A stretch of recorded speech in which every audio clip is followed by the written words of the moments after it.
chat, we back with 6 most disturbing forest encounters caught on camera. Y'all know I get scared. Like, comment, subscribe, man. Make sure y'all follow up and sub up on the Twitch, man. RL streaming and regular streams on a weekly basis, man. Make sure y'all sub up and follow up over there. Let's hop into it. In January 2015, a group of New Zealand film students were recording outside their school at Auckland's Parnell railway station. The footage you're seeing now was recorded by a student named Chris Muir. For a few minutes, Chris and his friends were messing around and having fun as they filmed. But that's when the group spotted a man and a woman wearing creepy white masks hiding in the tall grass next to the station and staring ominously at the camera. I don't play like that. What y'all doing?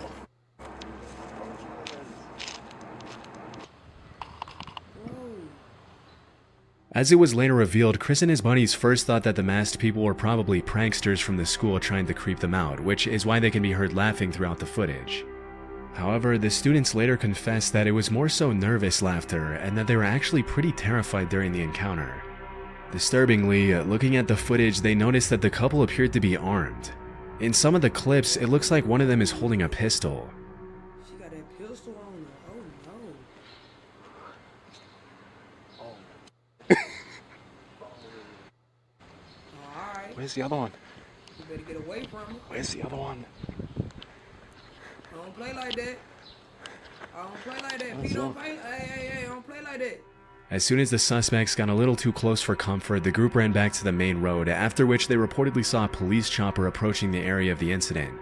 It's not entirely clear who called the cops that day, but based on my research, this wasn't the first time the couple had harassed the public with their creepy masks and weapons.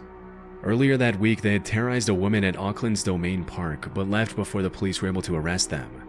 When the cops arrived at the train station, Chris and his friends gave them the report, after which the Auckland Police Department uploaded a Facebook post where they urged the suspects to come forward and warned civilians to stay far away from the masked couple if they saw them. They also cautioned that if they saw someone carrying what appeared to be a weapon, they had no way of knowing if the weapon was real or fake and would be forced to approach the situation as if it were real. Shortly after that, the suspects reportedly came forward to talk to the cops. Throughout the investigation, the authorities didn't release a whole lot of information to the public about who these people were, whether their weapons were real, or what their intentions were. But one thing we know for sure is that this wasn't just an innocent prank. In fact, when a lot of people online started accusing the students of staging a prank just to get attention, a spokesperson from the school came forward to clarify that the masked suspects had nothing to do with the institute. According to an article from Vice, a police spokesperson later confirmed that the weapons were fake. But I wasn't able to find any official confirmation of this. What y'all is out here playing around? Just out here messing with the living? Messing with the civilians? Walking around with fake pistols and masks, seeming so scary? Like, what's the point? Like, what y'all get up out of it? Like, is this making you money? Like, you know what I'm saying? What do this do for you? No cap, what do this do for you, young man and young lady? And to this day, not a lot of people know who the suspects were or why they were terrorizing the public for no reason. Whatever the case, it's a good thing Chris and his friends were able to get away before things took a turn for the worse. I don't play like that. Near the base of Mount Fuji in Japan lies a forest that's known among the locals as the Sea of Trees. Interestingly, the entire forest grew out of a 30-square-kilometer patch of hardened lava that was laid down by the last major eruption of Mount Fuji. A little more disturbingly though, over the years the Sea of Trees has become known as a place where people go to take their own lives. And if you venture far enough into the forest, it's not uncommon at all to find a body. Near the entrance of the forest, a sign written in Japanese reads, "Quietly think once more about your parents, siblings, and children. Please don't suffer alone, and first reach out." In July 2017, urban explorer and So this forest is like a known unalive forest where you go and you unalive yourself. Because for them to have that written out, a lot of people are coming here and doing that. That's crazy. That is mind-blowing. Like, what? Like, what? YouTuber Burbax ventured into the forest to see what he'd find, walking his viewers through his entire journey into the Sea of Trees. But even though the video starts out tame enough, just a few minutes into his exploration, the uploader comes across an abandoned bike, and that's when things get a little disturbing. I'm only a few meters away from the road right now, but I've already found an abandoned bike. It's actually a pretty nice bike. Let's take a look at it. See, this is where people go touching stuff. I don't think it's been here a long time. What do we got in here? And there's a packet for a knife. Whoa. I think I've just found some kind of note in a bag. Whoa. It says 1211. I can't quite make out. I think this is somebody's name just here. And whoa. I'm not sure what this means. It's basically their last letter. On top of the bike, Burbex finds an empty piece of packaging for a kitchen knife, and a few minutes later, he comes across a note written on a plastic That's bag. scary. The note translates to 1211 verified, Fuji Yoshida police station verified, meaning it's likely evidence of someone who abandoned their stuff to take their own life in the forest, confirmed by the local police station. It's incredibly haunting to think how many lives have been lost in that forest over the years, and even more disturbing to think that any random passerby could easily find the body while exploring the terrain. Over the years, the Japanese government has implemented several measures, such as placing security cameras near the entrance to track those who walk inside, as well as training volunteers to talk to the visitors who are thinking of taking their lives. Still, this hasn't stopped people from following through with it, and the fact that the media has really played a big part in sensationalizing the forest in recent years hasn't helped either. In early 2023, a man named David Meredith was taking his usual evening stroll through his neighborhood in Red Deer, Canada, when he suddenly saw a bull moose eating next to a tree. Hoping to catch a better glimpse, he hid behind the tree to watch. And that's when the moose turned around and started charging at him. To understand how incredibly dangerous this is, keep in mind that an adult male moose can run faster than 35 miles per hour, which is almost twice as fast as the max speed for the average human male. Even though moose aren't generally aggressive, they can easily trample and kill a human if they feel threatened, which is probably what happened here. Fearing for his life, David hoisted himself up the tree next to him to avoid getting stabbed by the moose's antlers. Oh, that He moose just trying to ran me stand up a on tree. business. That's a wild moose. I don't play with wild animals. I do not play with wild animals, bro. They dangerous. They dangerous. Hell no, them antlers, they probably like sharper than a knife. No cap, bro. That motherfucker thoink you. It's gonna go through the skin. No kizzy, no cap. Oh, granny.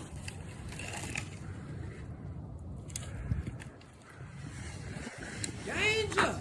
That's danger. Don't play like that. As soon as he was out of the moose's reach, he started recording. For about 30 seconds, the moose just stares at David, and you can hear the uploader's nervous breathing as he waits for the moose to leave. But shortly after, the moose starts charging back and forth with its head down, which is a clear sign that it's stressed and would probably trample David if he were to come down or fall from the tree. Do David dirty if you come from that tree. Moose gonna have a field day with David if he fall from that tree. Oh yeah, he mad. Oh yeah. That nigga mad. Who made him so mad? Based on what he mentioned to the news station that interviewed him a couple of days later, David stayed in the tree for over 10 minutes waiting for the moose to leave him alone. 10 minutes? When asked I how would have stayed for about an hour. I gotta make sure it's clear. I gotta make sure it's safe to come down. I ain't playing like that. I do not play like that. I'm not playing with no wild ass animals, bro. No wildlife. I don't play like that. I just don't. he climbed up the tree, he Hell demonstrated no. how he pulled himself up by a flimsy looking branch, which is honestly one of the most concerning parts of this whole situation. That branch breaks, and David would have been at the mercy of a very angry moose and might not have lived to tell the tale. Luckily, after seeing that David wasn't coming down, the moose finally gave up and ran off, thanks to which the uploader was able to come down safely after waiting it out for around an extra half hour. In February 2018, a man named Greg Harris uploaded a GoPro video of himself riding his ATV on an unnamed trail. For the first few seconds, the footage shows pretty much exactly what you'd expect from this kind of upload. But in the blink of an eye, something extremely disturbing interrupts Greg's ATV ride.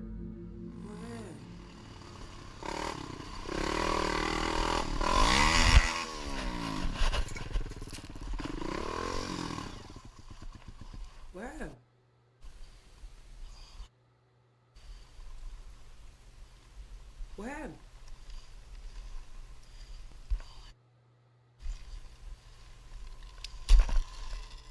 If you didn't catch it, someone had set up a metal wire between the two trees, which got caught in the uploader's helmet and forced him to stop. It's pretty disturbing to think that if Greg hadn't been so lucky, he could have been decapitated by the wire. If he didn't have a helmet on, oh my God, that wire would have did him dirty. His face probably would have been messed up. It's almost like he couldn't believe it. He like, hold on, where the blood at? Where the blood? He steady looking like, where the blood? Cause I know what just hit me, boy. That would have scared the hell up out of me. My heart would have been in my ass. Fortunately, as mentioned in the video description, his speed, along with the wire hitting his helmet instead of his neck, caused it to break as he passed through it. It might seem shocking that anyone would even think of doing something as incredibly evil as setting up a lethal booby trap in the middle of an ATV trail, but sadly, it's actually pretty common in the dirt bike and ATV community. Sometimes these wires are set up by people trying to keep bikers off their property. Others are set up by psychos who get irritated by the noise and decide to use violence to fix the issue. And the rest are set up by people who are just messed up in the head and want to bring harm to others for no reason. In this case, it's impossible to tell who was responsible for setting up the trap. This is just one of those videos where if the wire was set up just slightly lower, the accident could have easily been fatal. Luckily, he was able to walk away with minimal injuries, and he used his video as a way to warn others to watch out for these kinds of traps, especially when riding through trees. Back in the summer of 2014, a man named Chris was biking in the mountains near Fernie, British Columbia, when he suddenly noticed what appeared to be an animal approaching him in the tall grass. Immediately, he realized it was a mountain lion, and that's when he started recording. I don't know if you can see it, but there's a mountain lion. Shit, I can't see it. Where is it? He's crouching in the grass. Where? He's actually coming towards me. At first, it's kind of hard to see where exactly the animal is, but as Chris walks towards the trail, you can see it emerging from the grass coming closer. I see it right there. I ain't playing with no mountain lion. Oh That yeah, is a he mountain got lion. heart. That And he's motherfucker stalking blending me. in, fool. It's blending in. I don't play like that. Even though mountain I don't lion play like sightings that. are rare, they have been known to attack people in certain situations. Why are you that close, sir? Scoot back. That's a wild animal. Scoot back. Give it 50 feet. And Give let's it just 50 say, if feet. you see one stalking you in the tall grass, slowly approaching as it stares you down, you can be pretty certain that you're in danger. About 2 minutes into the footage, the lion starts walking a little faster, and Chris does the one thing you never do with a mountain lion by turning his back and starting to run. Oh my God, you never do that, bro. He creeping too. He creeping.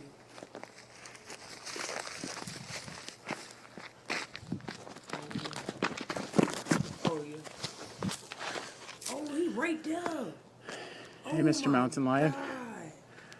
How are you doing? Nice to see you. He right there, boy.